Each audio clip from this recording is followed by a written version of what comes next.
Urapi semua kami, urapi umat-Mu, urapi semua kami, khususnya hamba-Mu yang Kau pakai berbicara. Sehingga ketika kami mendengar dengan jernih dan mengerti isi hati-Mu. Dan terutama karena mengerti, maka kami melakukannya dengan sukacita, melakukannya dengan kegairahan. Oh Rahaya Dabasyi, we love you, we love you, we love you more and deeper. Kami mengasihi-Mu Yesus lebih lagi, semakin dalam. Saudara boleh duduk dengan tenang, nikmati dulu hadirat Tuhan. Sangat mungkin Tuhan sedang berbicara secara pribadi tanpa harus mendengarkan khotbah. Kau mendapati jawaban langsung yang Tuhan sedang katakan. Terima kasih Tuhan. Terima kasih Tuhan. Berfirmanlah Tuhan. Kami mendengar firman-Mu yang hidup. Dalam nama Tuhan Yesus. Haleluya. Katakan amin. Kita berikan kemuliaan buat Tuhan. Haleluya, haleluya. Glory, haleluya. Shalom semuanya. Wah, saya bersuka cita masuk di tempat ini sejak tadi dari tangga naik. Saya melihat ada satu suasana apa ya. Memang gedungnya bagus saudara, tapi lebih dari soal gedung ya saudara. Yang terpenting atmosfer rohaninya. Karena sebagus-bagus gedung, kalau tuh ya berikan kemuliaan buat Tuhan ya. Sebagus-bagus gedung kalau hadirat Tuhan gak ada, kalau Roh Kudusnya tanda petik ya, tidak diberikan arena ya, kayak ditelikung ya, kita pulang kering. Kita hanya menjadi ritual dan mekanis saja, udah kebiasaan dan akhirnya ya udah tahulah, ya udah tahulah. Padahal kita banyak hal yang Tuhan ingin membawa kita lebih dalam, amin gak? Yang bukan sekedar tahu, tapi menembus roh, kedalaman batin, dan terutama mentransformasi. Katakan transformasi. Mengubah diri saya yang dikenal oleh orang pada masa lalu, diubah menjadi seperti yang Tuhan mau. Dan itu karya Roh Kudus. Dan itu perbuatan ilahi. Bukan hasil sebuah khotbah, bukan hasil sebuah pelatihan. Pelatihan bagus, nggak salah, bagus dan diperlukan, tapi itu hanya sejauh mental. Tapi manusia batiniah kita harus mengalami transformasi. Katakan transformasi. Kita berikan kemuliaan buat Tuhan. Dan itu ketika mempersilakan Roh Kudus, kita buka hati, buka telinga, merendahkan diri dan mempersilakan. Kerjakan. Ini belum khotbah ya. Tiba-tiba diingatkan 2 Korintus 3:18, nggak usah dimunculkan. Kita semua mencerminkan kemuliaan Tuhan dengan muka yang tidak berselubung. Dan kemuliaan itu datangnya dari Tuhan yang adalah roh. Katakan roh. Itu karya Roh Kudus. Sehingga kita diubah dalam kemuliaan yang semakin besar untuk serupa dengan Kristus. Ya. Ini yang Tuhan sedang kerjakan di dalam setiap kita. Kenapa? Bentar lagi Tuhan akan datang. Dulu 2000 tahun lalu dia datang jadi bayi, dan kita sedang ada di musim Natal.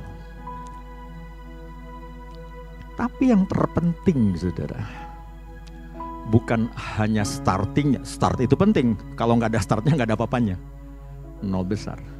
Tapi yang terpenting adalah di ujung. Di akhir perjalanan kita, ketika kita mengenal Yesus pertama kali,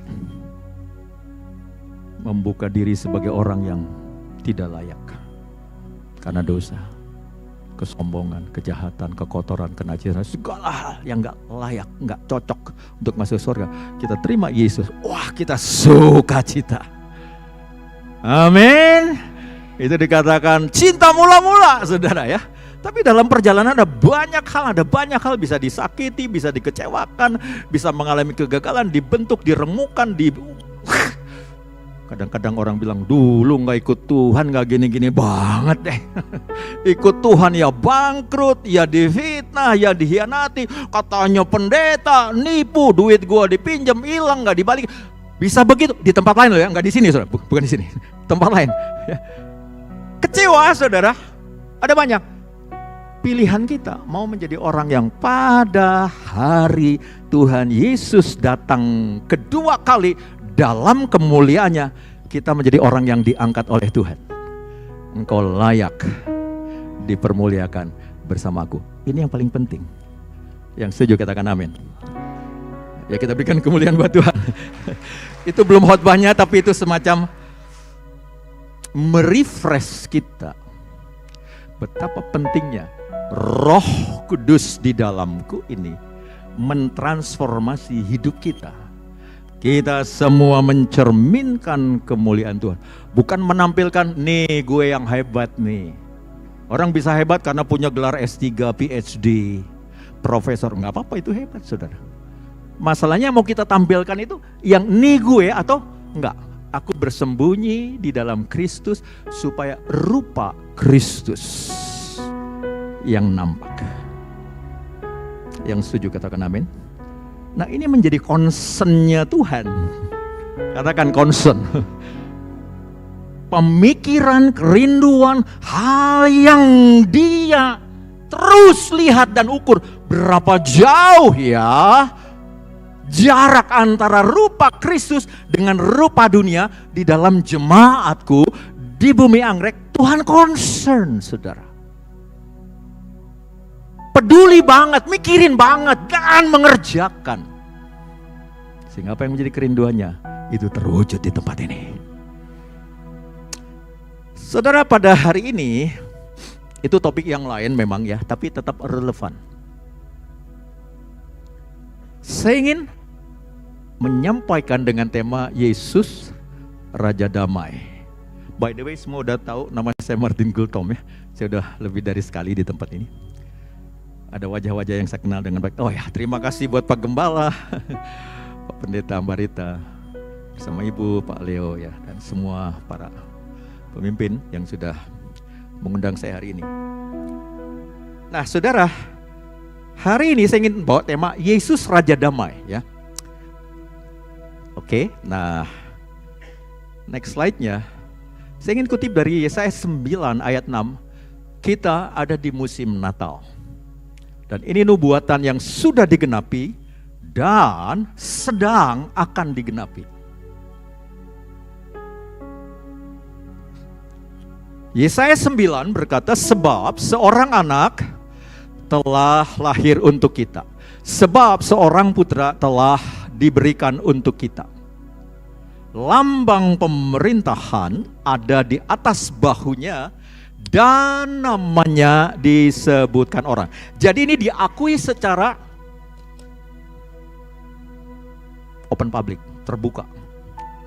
Kita pergi kemana aja pasti orang yang sudah mengenal Yesus akan mengakui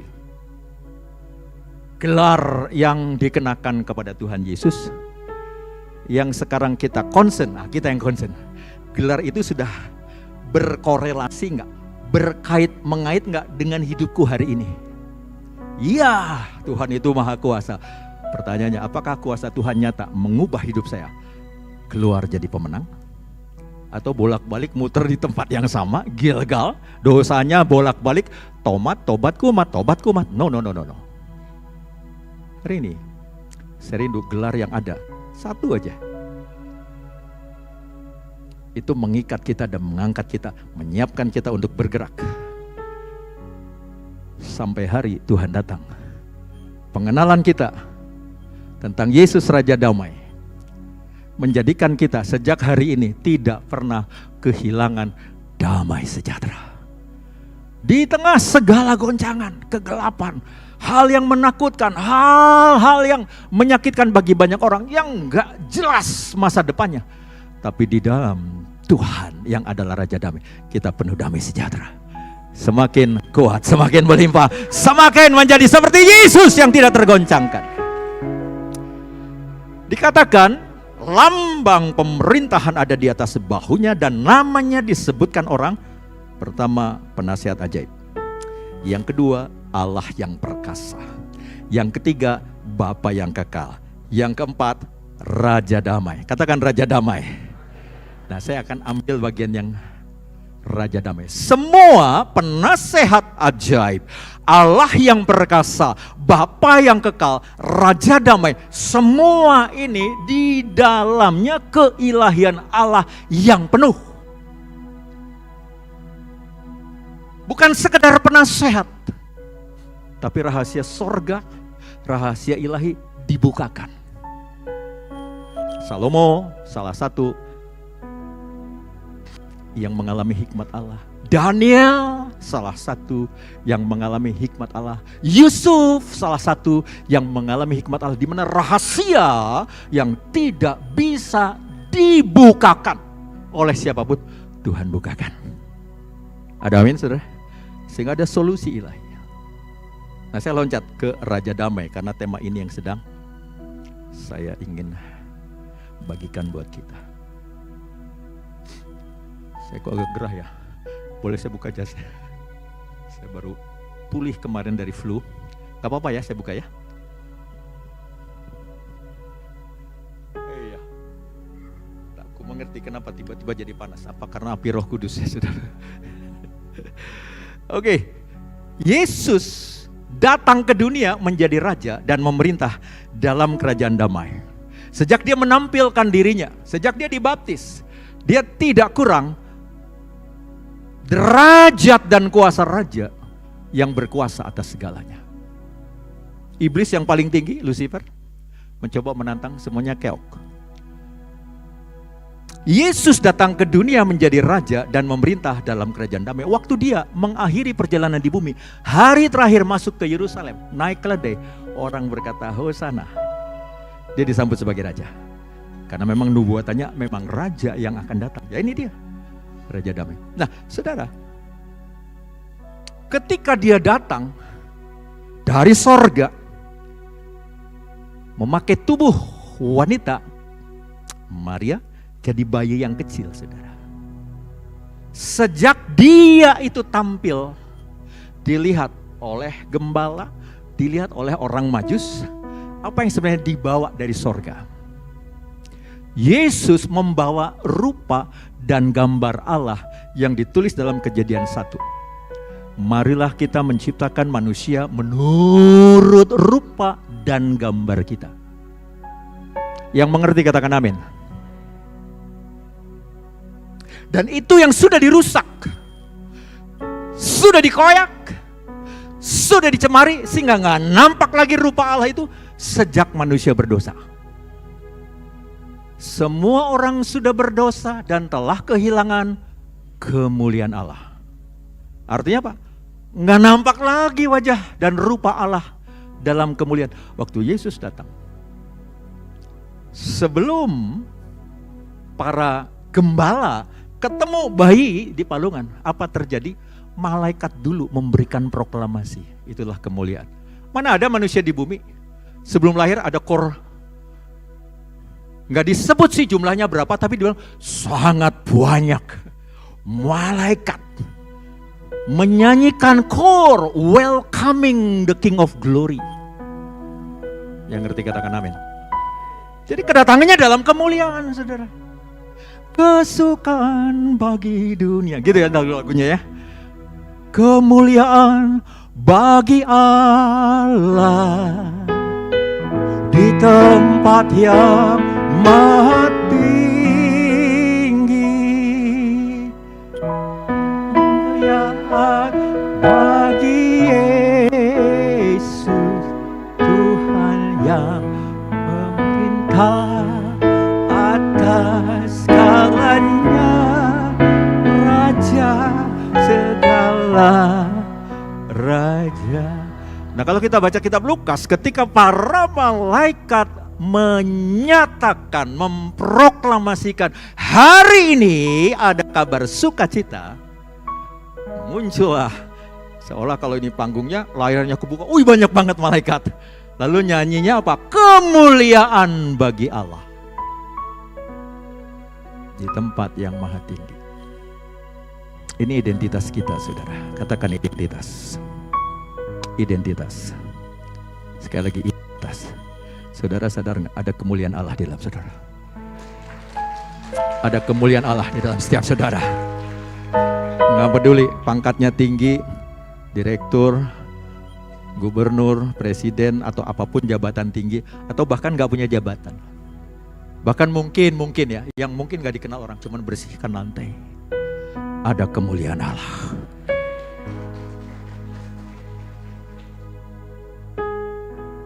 Waktu Yesus lahir, kemuliaan bagi Allah di tempat yang maha tinggi. Oke, nggak apa-apa, nanti terusin sendiri saudara. Maksud saya supaya saya bisa sampaikan pokok-pokok berikutnya. Supaya saudara sadar, waktu Allah menciptakan manusia pada hari ke-6, semua yang diperlukan selesai Tuhan kerjakan, barulah Tuhan. Ini kalimatnya begini, berbeda dengan hari pertama, jadilah terang, kegelapan berubah jadi terang. Jadilah daratan, laut yang kacau tiba-tiba terpisah jadi daratan. Waktu hari ke-6, Tuhan mulai berkata begini, marilah kita menciptakan manusia menurut rupa dan gambar kita. Nggak ada tuh waktu kebo dibikin, mari kita ciptakan berupa, nggak ada. Bahkan malaikat, tidak satu ayat di Alkitab menyebut, tolong kalau ada kasih tahu saya supaya teologi saya diperbaharui. Tidak satu ayat di Alkitab mengatakan malaikat adalah rupa dan gambar kemuliaan Allah. Tidak ada. Yang setuju katakan amin. Ini tanggung jawab ya. Baca lagi semua. Tidak ada. Tapi waktu manusia sebelum dijadikan Allah, di pikiran Allah, imajinasi ilahi, ada rupa kemuliaan. Lalu Tuhan mulai mengerjakannya, dan sesuatu yang tidak pernah dibuat oleh yang lainnya. Nafas Allah sendiri masuk ke dalam tanah liat dan berubahlah dari benda fisik menjadi makhluk yang hidup, living soul. Apa maksudnya? Itulah identitas kita semua saudara. Kita berikan kemuliaan buat Tuhan. Untuk itulah Yesus datang kembali. Yang mengerti katakan amin. Saya ingin garis bawahi, waktu Tuhan mengembuskan Roh Allah, disitulah esensi atau senter kehidupan kita memiliki rupa dan gambar Allah. Tanpa karya Roh Kudus, sebagus etika seseorang, seramah sebaik seseorang, tidak akan sampai di level ilahi untuk memunculkan karakter surgawi. Nggak ada. Paling-paling begini, lu tuh ya nggak kenal gue ya, gue tuh baik sama semua orang. Tapi kalau lu nyakitin gue, bisa lebih jahat gue. Pernah dengar yang seperti itu? Oh banyak ya. Oh jangan dekat di sini. Enggak. Ada batas, mentok. Tapi kalau kita sudah di dalam Kristus dan mengalami transformasi, yes kita masih manusia darah daging, tapi the most-nya, yang utamanya, aku adalah anak Allah yang lahir dari Roh Kudus yang adalah Allah, telah menerima benih ilahi. Ini yang tidak bisa dikerjakan oleh nabi manapun, oleh agama manapun, oleh pelatihan apapun, kecuali Yesus memberikan hidupnya bagi kita. Jadi dari sorga Tuhan turun ke bumi, dari sorga dalam kemegahan, kemuliaan, kuasa dan segala hal yang luar biasa, dia tinggalkan saudara, adalah untuk mengangkat kita kembali serupa segambar dengan Allah. Dan tidak ada yang lain yang bisa mengerjakan, bahkan kita sendiri secara pribadi gak mampu, kecuali welcoming, membuka diri Roh Kudus. Welcome. Ada amin saudara? Saya sedang terus belajar dan masih banyak hal yang terus saya pelajari untuk bisa welcoming Holy Spirit.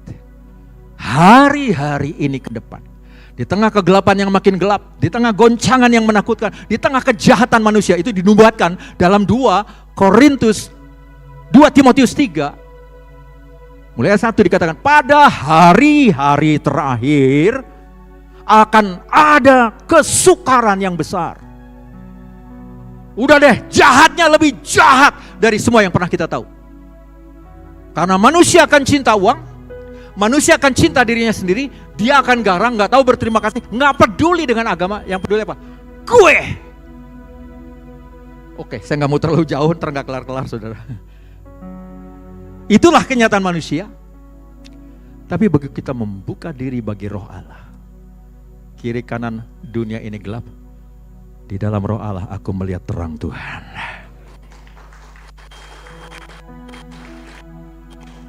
Kiri kanan stres, depresi, perceraian, pembunuhan, kita penuh damai sejahtera. Amin saudara.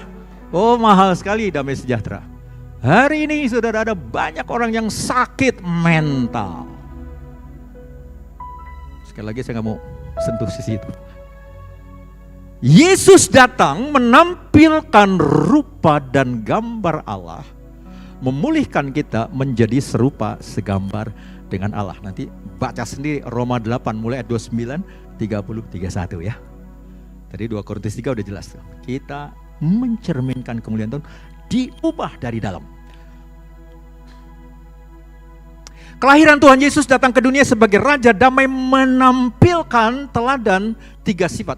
Ini yang saya lihat dari datangnya Sang Raja Maha Kuasa dari sorga turun jadi bayi. Saya melihat ada 3. Pertama, rendah hati, katakan rendah hati. Kedua, kasih karunia. Ketiga, damai sejahtera. Ini karena saya terbatas, masih banyak yang lain saudara. Dan 3 pokok ini ketika aku kenakan, konsisten aku berjalan setiap hari, selalu rendah hati, selalu dipenuhi kasih karunia Allah, dan penuh damai sejahtera, pasti sampai di ujung sebagai orang yang ditransformasi. 100% pasti terjadi saudara. Karena itu fondasi yang di atasnya Tuhan akan letakkan dan tambahkan dan kembangkan di atas rendah hati dan hati yang dipenuhi kasih karunia Allah dan damai sejahtera. Tuhan akan membentuk ulang kita, merenovasi kita menjadi serupa dengan Kristus. Tentu harus ada ditambahkan iman, tentu ada ketulusan, kerelaan. Itu topik berikutnya. Rendah hati, mari kita lihat next ya. Ia menanggalkan keberadaan Allah Maha Kuasa, mengosongkan dirinya menjadi manusia dengan martabat hamba. Andai dia lahir dan dia lahirnya di kerajaan, boleh juga dong. Itu aja udah turun jauh dari Maha Kuasa, penguasa alam semesta, turun cuma jadi raja yang sepetak istilahnya. Itu aja udah jauh turunnya, tapi enggak saudara, lebih jauh lagi, bahkan yang paling dasar, paling rendah, paling keset, yang diinjak, diludahi, dikoyak dan gak ada harganya. Itu martabat Tuhan ketika dia datang di bumi, dan dia udah tahu itu. Bukan dadakan baru tahu di Taman Getsemani, no saudara. Dia udah melihat itu yang akan terjadi. Sorry, suara saya kegedean gak? Kalau kegedean tolong ya. Kadang kan orang Batak ini, saya orang Batak saudara. Suaranya suka menggeler. Istri saya yang suka protes. Oh, sampai kuping sakit. Waduh, sorry. Sampai sejauh ini sudah bisa mengikuti pesan firman. Dia Raja Damai, membentuk ulang kita serupa dan segambar, sehingga progresnya setiap hari dan setiap hari, mungkin kita nggak bisa rasakan. Seperti seorang menenun kain saudara, di tanah Batak ada namanya ulos. Berapa yang tahu ulos? Oh nggak banyak ya, banyak kan orang Betawi di sini ya. Atau kain tenun saudara, ada istilah sehari selembar benang. Sehari selembar benang. Karena setiap hari lama-lama jadi sebuah kain yang utuh. Bukan sekedar kain, di dalamnya ada lukisan, ada ornamen, ada pesan, ada lambang. Dari selembar benang. Pastikan setiap hari. 2 Korintus 3 ayat 18. Memang saya tidak tampilkan. Kita semua mencerminkan kemuliaan Tuhan, dengan muka yang tidak berselubung, dan karena kemuliaan itu datangnya dari Tuhan yang adalah Roh, maka kita diubah. Kata diubah itu per satu hari, per satu hari, per satu hari, per satu hari, 1000 hari, 100.000 hari. Di akhir kita jadi serupa dengan Yesus. Baik, Filipi 2 ayat 5 sampai 7. Hendaklah kamu dalam hidupmu bersama menaruh pikiran dan perasaan yang terdapat juga dalam Kristus Yesus, yang walaupun dalam rupa Allah atau kepenuhan menampilkan Allah, representing fully and perfect God the Almighty, yang tidak kelihatan itu menjadi kelihatan. Kok tahu Pak? Yes, karena Tuhan sendiri memproklamasikan. Satu hari seorang Filipus bertanya, Tuhan tunjukkanlah Bapa itu kepada kami, itu sudah cukup memuaskan kami. Yohanes 14 ayat 7, kalau enggak ayat 6 ya, saya enggak ada. Tunjukkanlah Bapa itu kepada kami, itu sudah cukup. Yesus bilang apa? Sambil marah loh saudara, Filipus, kamu ini udah sekian lama bersamaku, nggak ngerti juga kalau kamu lihat aku, sudah lihat Bapa di sorga. Marahin loh saudara. Tuhan kalau marah itu bukan benci, bukan sakit hati, bukan tersinggung. Memilah dengan pedang yang tajam. Ini kotor, ini tidak bersih, ini campuran yang merusak. Pak, diputusin, kadang menyakitkan. Waktu Tuhan ngomong ke Petrus, yang Petrus bilang, Tuhan jangan sampai itu terjadi. Enyah engkau iblis, kamu tidak memikirkan Allah, kamu hanya mikir pikiran manusia yang pengen nyaman. Di iblis-iblis di tengah orang banyak, baru aja dipuji. Secara etika, aduh Tuhan ini gak beretika. Itu pikiran kita. Tapi Tuhan tahu hal yang mendasar, kalau enggak lu Petrus gak akan nyampe lu. Mentok di jalan nyungsep lu, hilang lu. Ditebas saat itu. Kadang-kadang kita mungkin ada seseorang yang gitu banget ya, untuk gue udah bertobat nih, padahal gue sabuk hitam nih. Izinkan ditebas saudara. Kalau enggak, egonya nanti tunggu tanggal waktunya muncul saudara, jadi pemberontak. Tuhan mau kita ditransformasi serupa segambar dengan Yesus, rendah hati saudara. Hendaklah kamu dalam hidupmu bersama menaruh pikiran dan perasaan yang terdapat juga dalam Kristus Yesus, yang walaupun dalam rupa Allah, kepenuhan Allah, tidak menganggap kesetaraan dengan Allah itu sebagai milik yang harus dipertahankan. Katakan, pertahankan. Saudara, kalau ada orang yang meminta hak, apa yang akan saudara pertahankan? Nggak bisa, yang lain boleh ambil, yang ini jangan. Biasanya apa saudara? Yang paling mahal tuh harga apa? Kalau mobil dirampok orang masih bisa diserahin nggak? Kalau rumah misalnya surat tanahnya ditipu orang hilang, masih bisa dilepasin nggak? Mungkin dia bilang duit bisa dicari, tapi harga diri belum tentu saudara. Untuk harga diri mendingan saya mati daripada harga diriku diinjak. Yang paling bikin Tuhan itu repot, harga diri kita ketinggian saudara. Harganya kemahalan. Kita pasang harga gue gitu, nggak tahu lu siapa gue. Begitu ada kata gue saudara, itu pewahyuan iblis masuk saudara. Apa itu? Yesaya 14, aku hendak menaikkan diriku dan membangun tahtaku setara dengan yang maha tinggi. Nah itu dia. Saya harap Anda bisa mengerti. Persoalan yang bikin banyak masalah dalam rumah tangga, bahkan dalam jemaat, adalah keakuan yang bikin benturan, akhirnya terjadi perpecahan. Ego. Katakan ego. Ini yang dipertahankan saudara. Mobil bolehlah, kalau perlu jangan diri saya. Begitu harga diri saudara, wah mati-matian. Tapi Yesus tidak mempertahankan harga diri sebagai yang maha mulia. Yes, demi mengungkapkan kasih. Jadi esensi Natal itu sebenarnya kasih saudara. Tapi kan ini rinciannya ya saudara. Yohanes 3:16, karena begitu besar kasih Allah. Sampai-sampai kadang-kadang kita udah baal, udah biasa dengar lalu gak rasa apa-apa. Seperti apa sih besarnya kasih? Ya udah, rendah hati dulu deh. Baru kita ngaca, aku rendah hati enggak? Tuhan mau aku rendah hati. Katakan, Tuhan mau aku rendah hati. Amin. Dia tidak mempertahankan, melainkan ayat 7 telah mengosongkan diri. Katakan mengosongkan. Nah, proses mengosongkan diri ini saudara, enak di ngomong, gampang diucap, tapi begitu berjalan untuk dikosongkan. Satu-satu muatan-muatan bagasi yang lama yang udah ditumpuk di gudang, satu-satu diangkat, sakit saudara. Disitulah ngotot-ngototan, ngeyel-ngeyelan, bandel-bandelan yang terkadang Tuhan mesti nunggu dulu.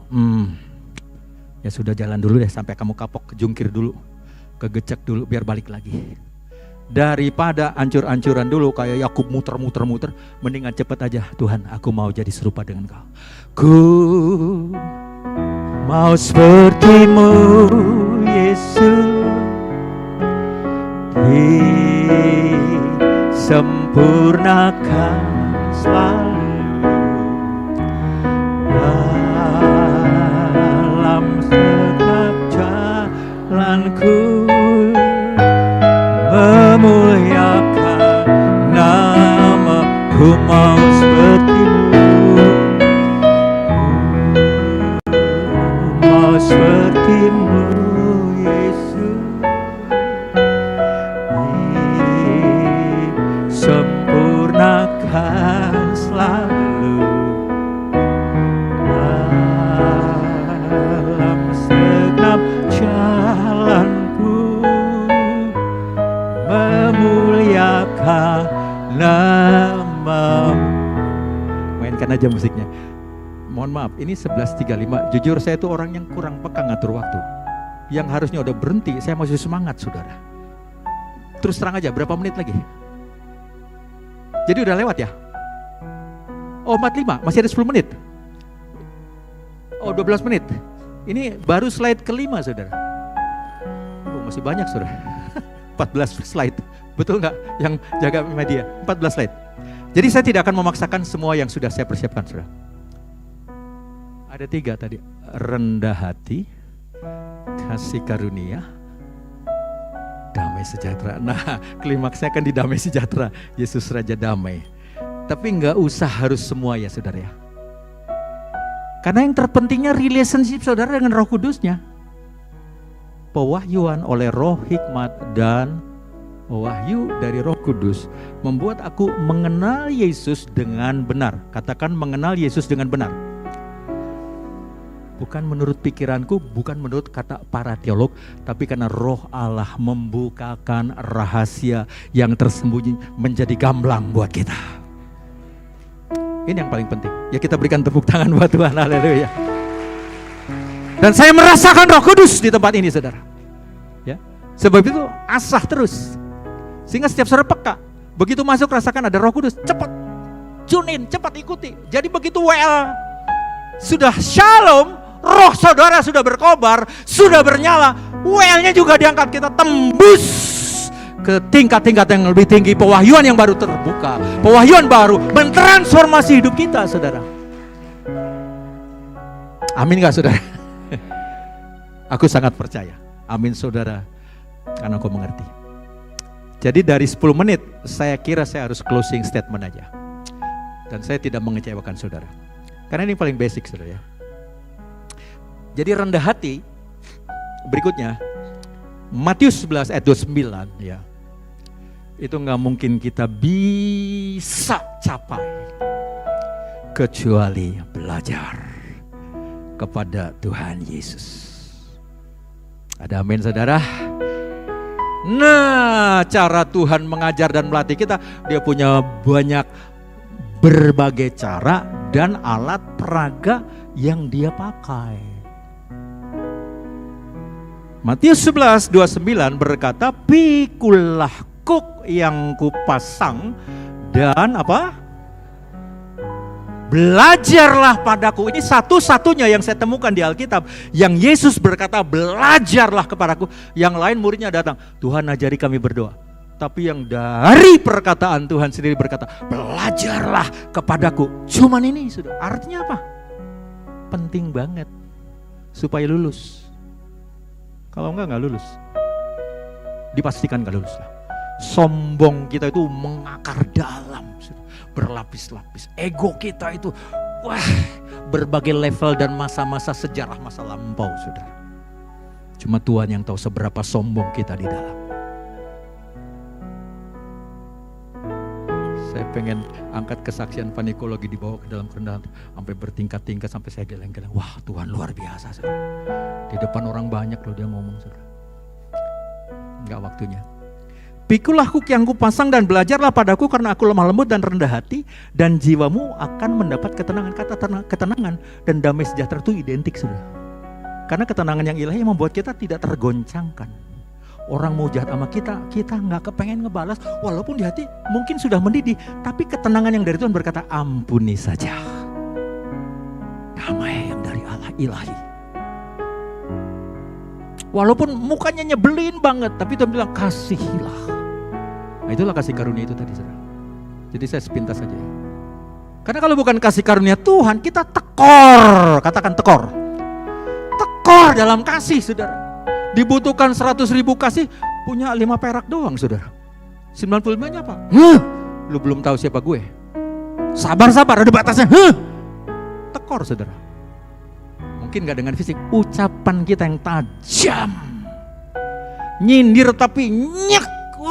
Gak bisa tidur tuh orang dengar. Tekor. Di sini gak ada, saya tahu wajahnya damai semua, saudara. Gak ada yang ngaku kali ya, saudara. Enggak. Semua kita punya masalah yang sama. Kecuali, nah kalau kita urut ke atas, ini dimulai dengan marilah kepadaku semua yang berbeban berat. Jadi ada kalanya kita baik-baik saja, kita oke-oke saja. Tiba-tiba ada masalah, ditipu, perusahaannya bangkrut. Tuhan bilang, mari aku sedang mengajar kamu. Banyak kesaksian. Awalnya, Tuhan, nggak adil. Begitu udah lewat, puji Tuhan. Kalau nggak lewat itu, waduh, nggak mungkin lah Tuhan bisa bawa saya. Nah, jadi saya mau mengakhiri, saudara.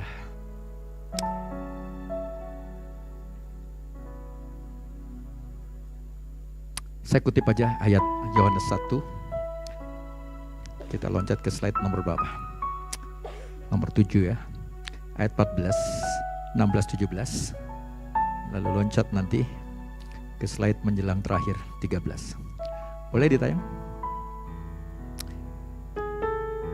Ini berbicara tentang Yohanes 1. Pada mulanya, sebelum ada sejarah, sebelum bumi diciptakan, sebelum segala sesuatu ada, di dalam kekekalan Allah mengkomunikasikan. Pada mulanya ada firman. Firman itu bersama-sama dengan Allah. Firman itu adalah Allah. Firman itu menciptakan segala yang ada. Tanpa Dia tidak ada satupun yang tercipta. Di dalam Dia ada hidup, dan hidup itu adalah terang manusia.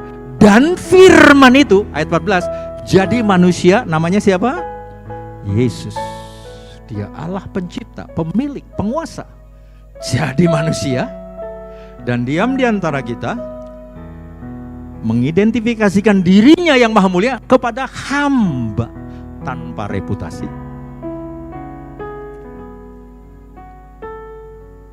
Dan kita telah melihat kemuliaannya.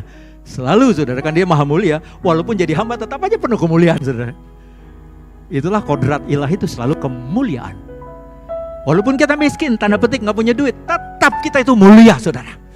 Iblis takut sama kita, dan malaikat mau welcome kita. Orang pentingnya Allah Bapa di sorga. Ada amin gak, saudara? Dari manggutnya beberapa.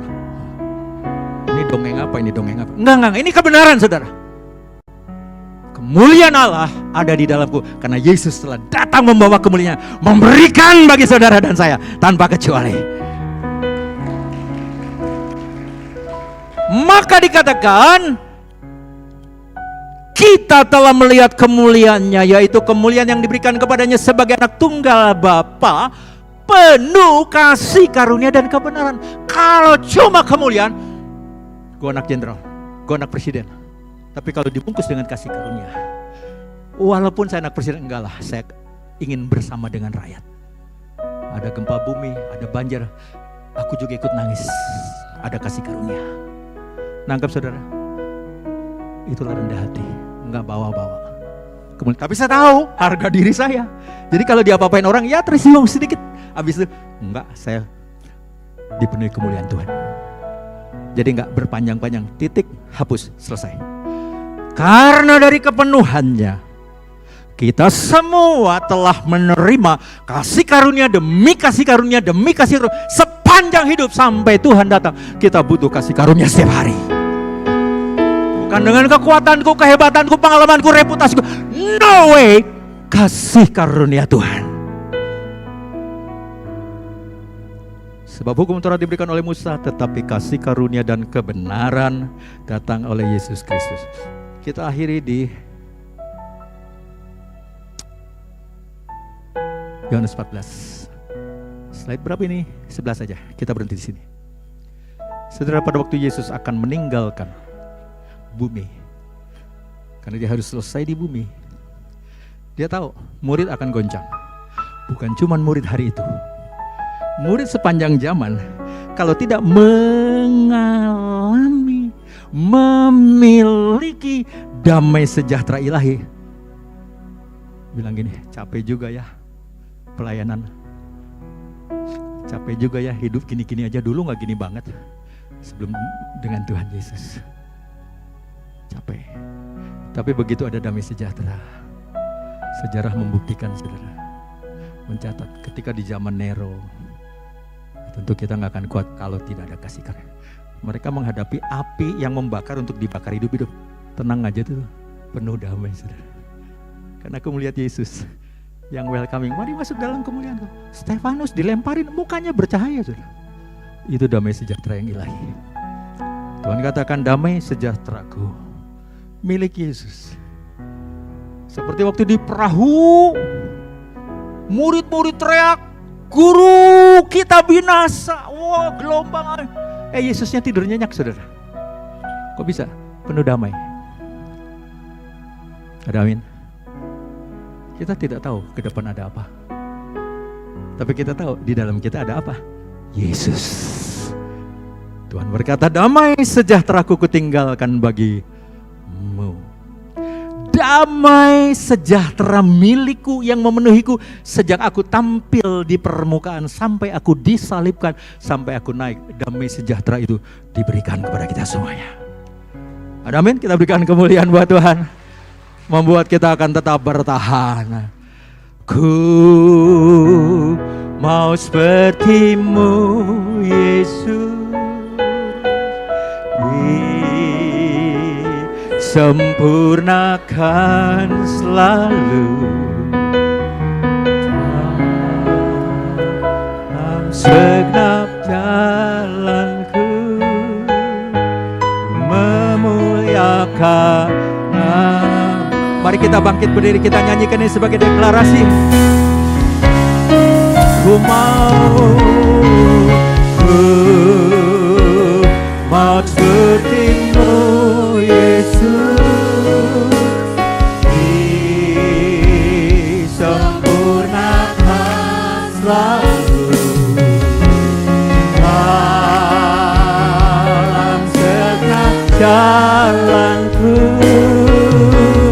memuliakan nama sepertimu.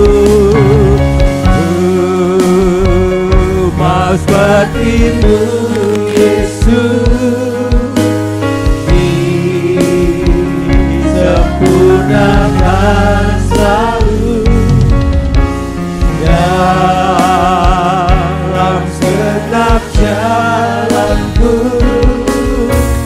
memuliakan. Sekali lagi, ku mau sepertimu, sepertimu Yesus, disempurnakan selalu